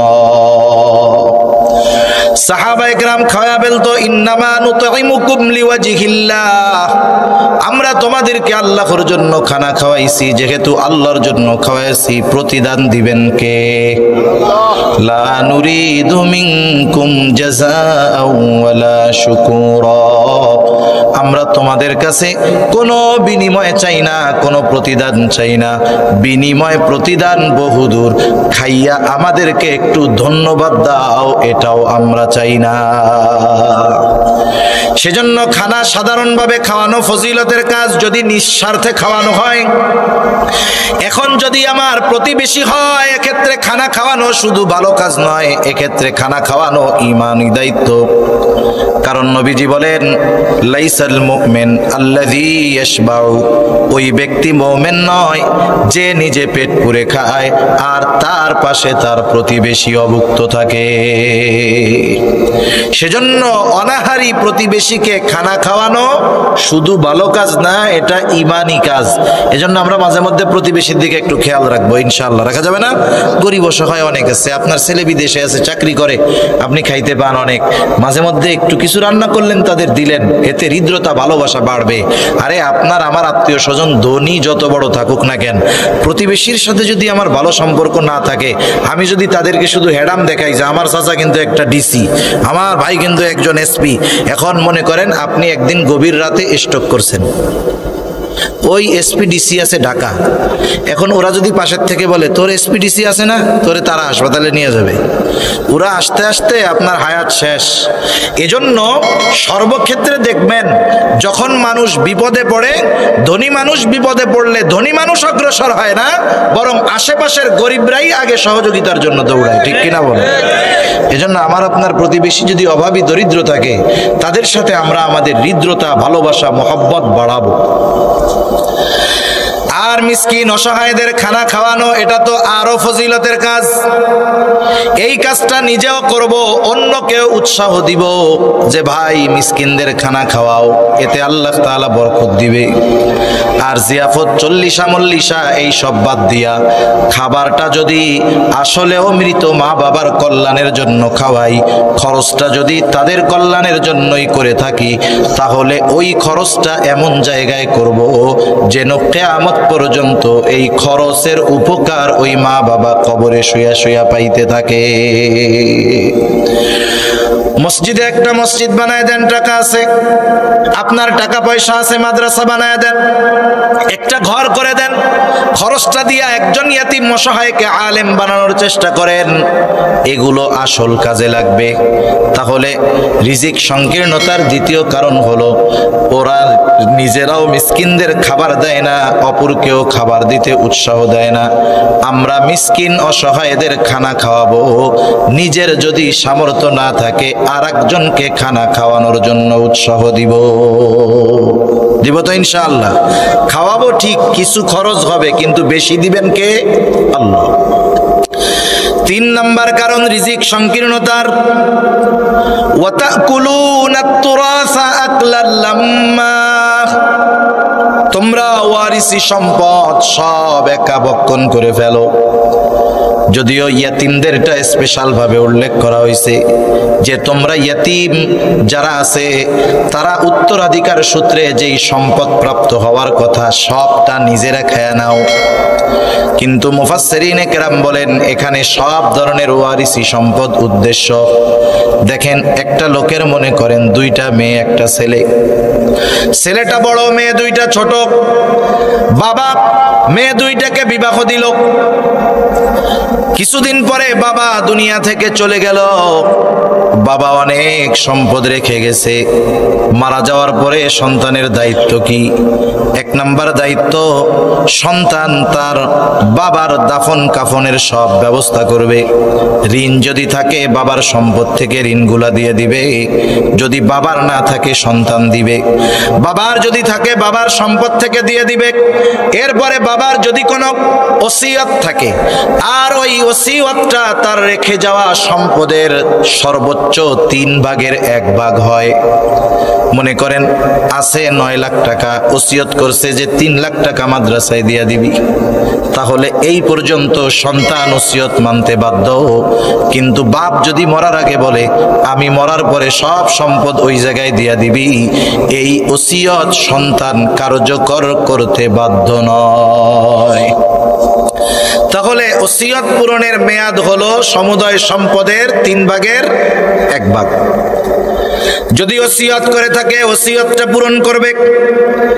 এরপরে অবশিষ্ট যেই সম্পদ জমি জাতি টাকা পয়সা যা আছে উত্তরাধিকার প্রাপ্ত সূত্রে যারা মালিক ওয়ারিসদের মাঝে বন্টন করে দিবে। এই ক্ষেত্রে আমাদের দেশের অনেক বড় ভাই চুপ হয়ে থাকে, কিছু কয় না।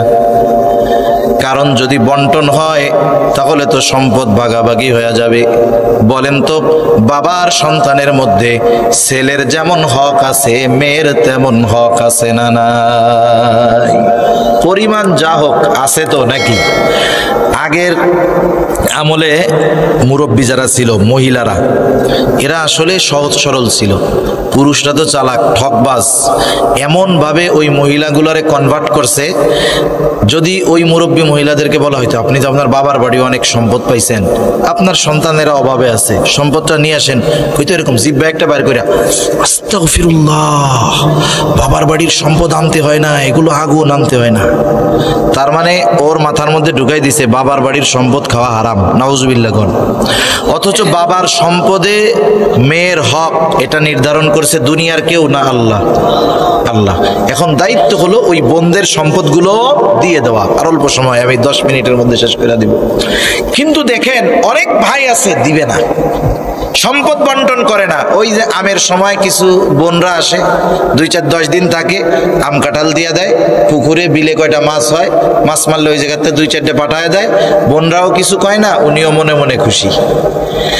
প্রত্যেকবার দাওয়াত দেয় ভাগনাদের, মামা আসতে বলে।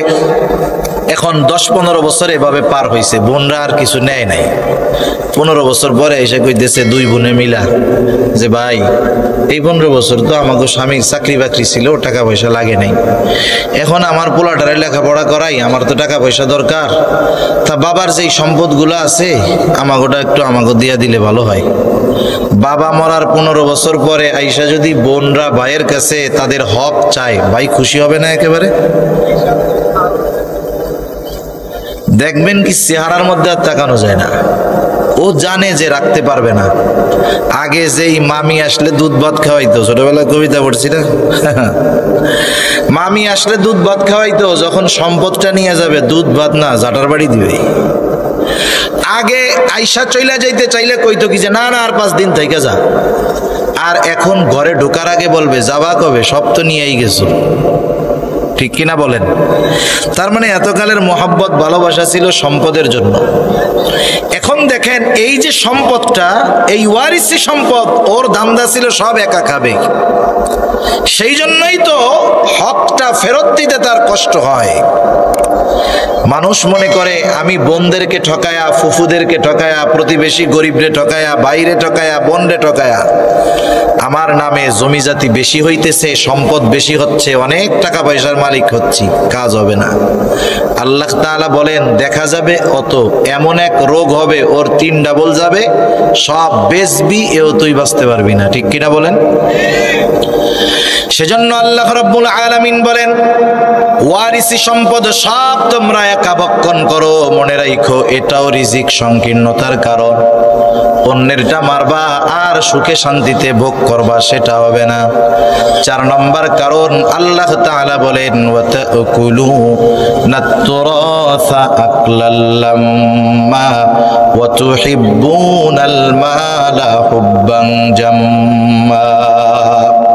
পরিপূর্ণ দুনিয়ার মোহাব্বত। কোন কোন মুফাসসির বলেন এই যে 3টা কর্ম মানুষ সম্পাদন করে, কারণ মানুষ দুনিয়াতে যত পাপ আছে সব পাপের সাথে দুনিয়া জড়ায়া আছে, দুনিয়া জড়ায়া আছে।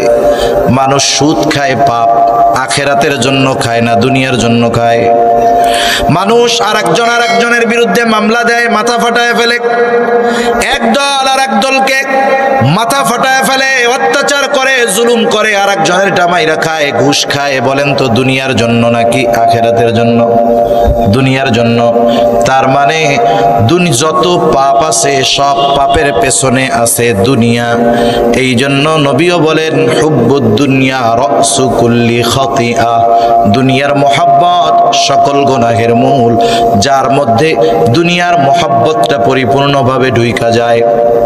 সে ইয়তীমের সাথে খারাপ আচরণ করতে পারে, সে মিসকিনদের সাথে খারাপ আচরণ করতে পারে, যার মধ্যে দুনিয়ার মহব্বত প্রবল হয়ে যায়, সে ওয়ারিসি সম্পদ সহ অন্যের হক মাইরা খাইতে পারে।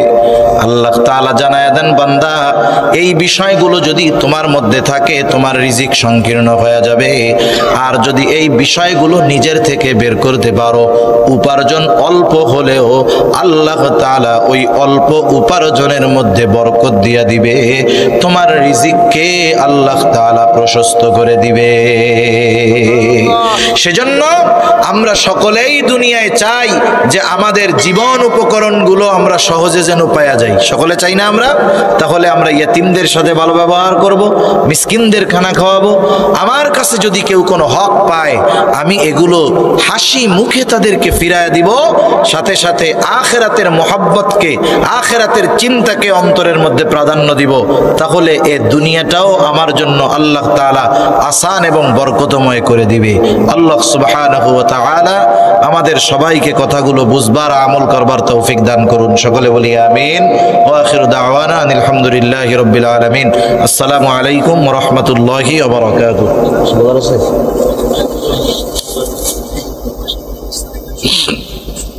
আমরা দুরূদ শরীফ পড়ি। আল্লাহুম্মা সাল্লি আলা মুহাম্মাদ ওয়া আলা আলি মুহাম্মাদিন কামা সাল্লাইতা আলা ইব্রাহিম ওয়া আলা আলি ইব্রাহিম ইন্নাকা হামিদুম মাজিদ। আল্লাহুম্মা বারিক আলা মুহাম্মাদিন ওয়া আলা আলি মুহাম্মাদিন কামা বারাকতা আলা ইব্রাহিম ওয়া আলা আলি ইব্রাহিম ইন্নাকা হামিদুম মাজিদ। আলহামদুলিল্লাহি রাব্বিল আলামিন ওয়াল عاقبة للمتقين والصلاة والسلام على خير خلقه محمد وعلى آله وأصحابه أجمعين. ربنا ظلمنا أنفسنا وإن لم تغفر لنا وترحمنا لنكونن من الخاسرين. ربنا آتنا في الدنيا حسنة وفي الآخرة حسنة وقنا عذاب النار. ربنا لا تزغ قلوبنا بعد إذ هديتنا وهب لنا من لدنك رحمة إنك أنت الوهاب. দয়াময় আল্লাহ, গভীর রাত পর্যন্ত দ্বীনি আলোচনা করার পরে গুনাহ মাখা হাত আমরা তুলে ধরেছি। আয় আল্লাহ, রাত যত গভীর হয় দুনিয়ার মানুষের দরজাগুলো বন্ধ হয়ে যায়, আর রাত্র যত গভীর হয় আপনার রহমতের দুয়ার তত উন্মোচিত হয়। আয় আল্লাহ, আমরা গুনাহগার, আপনি গফফার, আপনি আপনার গফুর গফফার রহিম রহমান নামের ওসিলায় যে যেখান থেকে হাত উঁচু করেছে আল্লাহ আমাদের বিগত জীবনের সকল কবিরা সগীরা গুনাহগুলো মাফ করে দেন। আমাদের আত্মীয় স্বজন যে যেখানে আছে মাফ করে দেন আল্লাহ। আয় আল্লাহ, যারা বেঁচে আছে তাদের মাফ করে দেন, যারা দুনিয়া ছেড়ে চলে গেছে মাফ করে কবরগুলো জান্নাতের টুকরো বানায়া দেন। আয় আল্লাহ, পাশে গোরস্থান আছে, হয়তো অনেকের আত্মীয় স্বজন এখানে শায়িত আছে, আল্লাহ কবরগুলো জান্নাতের টুকরো বানায়া দেন ইয়া রব্বাল আলামিন। খাস করে আজকের এই মাহফিল আপনি কবুল আর মঞ্জুর করে নেন। আয় আল্লাহ, শুরু থেকে নিয়ে এই পর্যন্ত যত আলোচনা হয়েছে, যে যেগুলো শুনেছে, যে যে আলোচনাগুলো করেছে, আল্লাহ সকলকে প্রয়োজনীয় কথা অনুযায়ী আমলের তৌফিক দিয়ে দেন ইয়া রব্বাল আলামিন। মাদ্রাসা খানা কবুল আর মঞ্জুর করে নেন। মাদ্রাসার মহব্বতে যারা অর্থ দিয়ে, শ্রম দিয়ে, সময় দিয়ে, সৎ পরামর্শ দিয়ে বিভিন্নভাবে সহযোগিতা করেছে আল্লাহ, সকলের সকল প্রকার সাহায্য সহযোগিতা আপনি কবুল আর মঞ্জুর করে নেন ইয়া রব্বাল আলামিন। মাদ্রাসার যা কিছু প্রয়োজনীয়তা আছে গায়বী খাজানা থেকে ব্যবস্থা করে দেন। আয় আল্লাহ, যারা ছাত্র লজিং রাখে আল্লাহ, ইয়তীমদের লজিং রাখে আল্লাহ, কিয়ামতের দিন নবীজির সাথে থাকার ফয়সালা আল্লাহ আপনি করে দিয়েন ইয়া রব্বাল আলামিন। আমাদের মধ্যে যারা অসুস্থ আছে সুস্থতা দান করেন। আয় আল্লাহ, খাস করে আমাদের যাদের মা বাবা দুনিয়া ছেড়ে অন্ধকার গহীন কবরে চলে গেছে আল্লাহ, হায় আল্লাহ, যার মা বাবা নাই সে বুঝে মা বাবা না থাকার যন্ত্রণা কেমন। দুনিয়ার অপর প্রান্তে আমেরিকার খবর মুহূর্তের ভিতরে পাওয়া যায়, দেখা যায়। 3 হাত মাটির নিচে মোহাব্বতের মা বাবার কবরের খবর জানাও যায় না, দেখাও যায় না। হায় আল্লাহ, অনেকে হয়তো এই মোহাব্বতের মা বাবাকে নিজের হাতে কবরে শোয়ায় রাখছে। আল্লাহ, হায় আল্লাহ, দুনিয়াতে যেই মা বাবা সন্তানের কষ্ট সহ্য করতে পারে না, কবরের মধ্যে ওই মা বাবা শুয়ে আছে। আল্লাহ, খাস করে যদি কারো মা বাবার কবরে আযাব হয়, এখানে উলামায়ে কেরাম আছেন, তালিবুল ইলম আছে।